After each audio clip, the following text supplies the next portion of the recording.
छत्तीसगढ़ के नारायणपुर में 27 नक्सलियों को सुरक्षा बलों ने ढेर कर दिया। मारे गए नक्सली कमांडर वसव राज पर घोषित था 1 करोड़ रुपए का इनाम। मुठभेड़ में एक जवान भी घायल। मुर्शिदाबाद हिंसा पर कलकत्ता उच्च न्यायालय की ओर से गठित समिति की रिपोर्ट में बड़ा खुलासा। रिपोर्ट के मुताबिक हिंसा वाली जगह निष्क्रिय थी पुलिस। धुलियान में हमलों का निर्देश स्थानीय पार्षद ने दिया था। 3 सदस्यीय समिति ने हाईकोर्ट को सौंप दी है रिपोर्ट। मुर्शिदाबाद हिंसा को बीजेपी ने बताया सुनियोजित। पार्टी प्रवक्ता सुधांशु त्रिवेदी ने कहा, रिपोर्ट में साफ साफ तौर पर लिखा है 11 अप्रैल को स्थानीय पार्षद महबूब आलम के निर्देश पर हुई थी हिंसा। पीड़ितों की मदद की गुहार के बाद मूकदर्शक बनी रही पुलिस।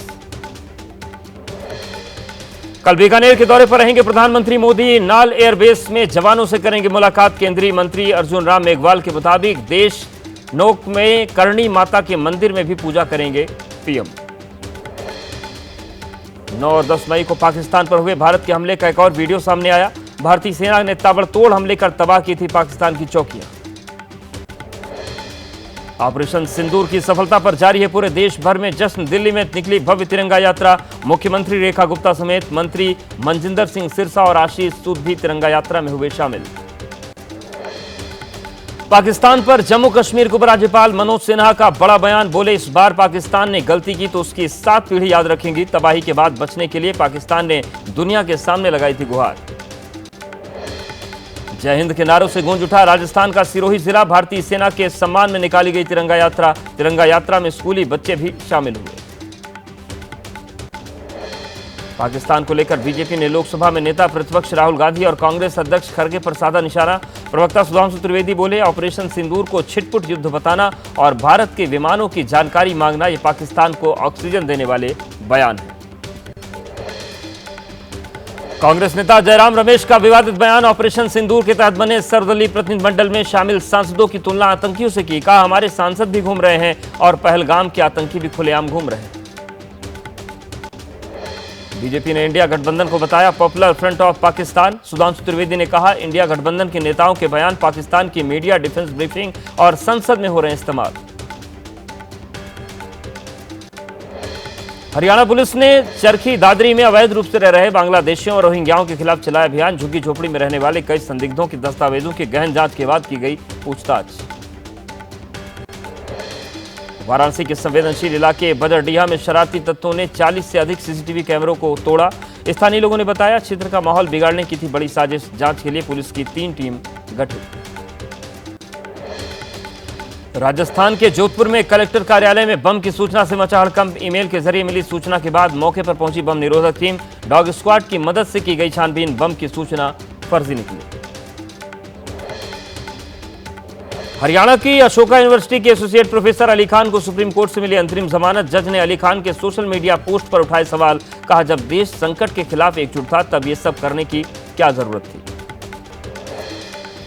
पाकिस्तान के लिए जासूसी के आरोप में गिरफ्तार गजाला को लेकर बड़ा खुलासा। गजाला ने अपने भाई के मोबाइल से पाकिस्तान भेजी थी खुफिया जानकारी।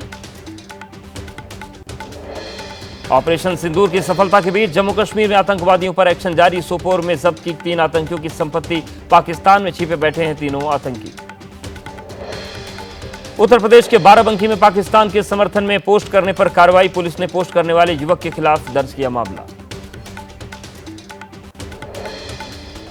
गुजरात एटीएस ने अहमदाबाद में 2 लोगों को किया गिरफ्तार। ऑपरेशन सिंदूर के बाद करीब 20 सरकारी वेबसाइट पर किया था साइबर अटैक। आरोपियों में एक नाबालिग भी शामिल। जयचंद और मीर जाफिर पर पहुंचा बीजेपी। कांग्रेस में जारी पोस्टर वार। बीजेपी ने मुनीर के साथ मिक्स किया राहुल का चेहरा, बताया मीर जाफर। कांग्रेस ने पोस्टर जारी कर जयशंकर को बताया जयचंद। ऑपरेशन सिंदूर को लेकर बीजेपी और कांग्रेस के बीच पोस्टर तेज। बीजेपी आईटी सेल और अमित मालवीय पर आज कांग्रेस दर्ज करा सकती है मानहानि का मुकदमा। विदेश मंत्री एस जयशंकर पर कांग्रेस हमलावर। एनएसयूआई ने विदेश मंत्री के आवास के बाहर किया प्रदर्शन। पाकिस्तान को जानकारी देने का लगाया आरोप। बीजेपी नेता मुख्तार अब्बास नकवी ने स्वामी प्रसाद मौर्य को बताया मानसिक रोगी। कहा, कुछ लोगों का इलाज मानसिक स्वास्थ्य केंद्र में होता है, मानसिक रूप से स्वस्थ व्यक्ति नहीं उठा सकता। सेना के शौर्य पर सवाल। स्वामी प्रसाद मौर्य ने कहा था, पाकिस्तान में घुसकर एक भी आतंकी नहीं मारा। गुजरात के अहमदाबाद में ध्वस्तीकरण की कार्रवाई जारी। प्रशासन ने चंदोला तालाब क्षेत्र में अवैध रूप से निर्मित महाकाली माता के मंदिर को भी ध्वस्त किया। कल भी घंटों चला था बुलडोजर एक्शन। यूपी के संभल में चला प्रशासन का बुलडोजर। नगर निगम की टीम ने सड़कों से हटाया अतिक्रमण। प्रशासन की कार्रवाई से पहले ही कई दुकानदारों ने अपनी दुकानों के सामने से हटाया था अतिक्रमण। लखनऊ में अपनी मांगों को लेकर माध्यमिक शिक्षा ऑफिस के बाहर धरने पर बैठे शिक्षक। 2323 सहायता प्राप्त माध्यमिक विद्यालय के शिक्षकों को पुरानी पेंशन स्कीम में शामिल करने की मांग। लखनऊ में बीजेपी युवा मोर्चा ने डिप्टी सीएम ब्रजेश पाठक के समर्थन में लगाए पोस्टर। लिखा, अखिलेश को दूर भगाना है, ब्राह्मणों का सम्मान बचाना है।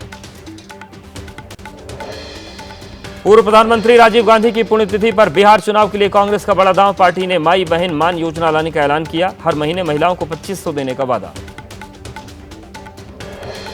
कोलकाता में ईडी ने बैंक घोटाले और फ्रॉड केस में यूको बैंक के पूर्व चेयरमैन और मैनेजिंग डायरेक्टर सुबोध कुमार गोयल को गिरफ्तार कर लिया है। सुबोध गोयल पर करोड़ों के लोन में हेराफेरी के आरोप। ओडिशा में विश्व प्रसिद्ध रथ यात्रा की तैयारियां तेज। रथों का हो रहा है निर्माण। रथ यात्रा इस वर्ष 27 जून को है। अलीगढ़ में मथुरा बाईपास हाईवे पर प्राइवेट बस बनी आग का गोला। इंजन में खराबी आने के बाद भी दौड़ती रही बस। आग लगने के बाद ड्राइवर फरार। बिल्हौर से हरियाणा के पानीपत जा रही थी बस। महाराष्ट्र में मुंबई नासिक हाईवे के पास जिंदल कंपनी में लगी आग। कंपनी को लाखों के नुकसान का अनुमान। शॉर्ट सर्किट बताया जा रहा है आग लगने का कारण। उत्तर प्रदेश के झांसी में पानी की किल्लत को लेकर प्रदर्शन। गुस्साए ग्रामीणों ने लगाया जाम। गर्मी बढ़ते ही लोगों के सामने पानी का संकट। यूपी के लखीमपुर खीरी में तेज आंधी से गिरी मकान की दीवार। हादसे में पिता और बेटी की मौत। तेज हवा से पेड़ भी उखड़कर गाड़ियों पर गिरे।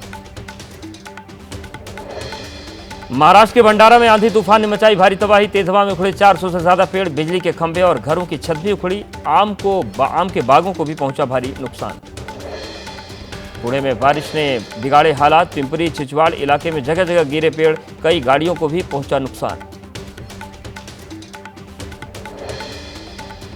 तमिलनाडु में लगातार हो रही बारिश के चलते कावेरी नदी का जलस्तर 14,000 क्यूसेक तक बढ़ा। कर्नाटक के बांध से समय समय पर छोड़ा जा रहा है पानी। अगले 4-5 दिन में केरल के कुछ हिस्से में पहुंच सकता है मानसून। देश के उत्तर पूर्वी राज्यों की तरफ भी दिखेगा मानसून का प्रभाव। 27 मई तक बंद रहेगा गोरखपुर चिड़ियाघर। बर्ड फ्लू से बाघिन शक्ति की मौत के बाद हरकत में आया जू प्रबंधन। चिड़ियाघर से कई और जानवरों के सैंपल लेकर जांच के लिए भेजे गए लैब। मुरादाबाद में वन विभाग ने तेंदुए को किया रेस्क्यू। करीब 10 घंटे की मशक्कत के बाद पिंजरे में किया कैद। तेंदुए के पकड़े जाने से ग्रामीणों ने ली राहत की सांस।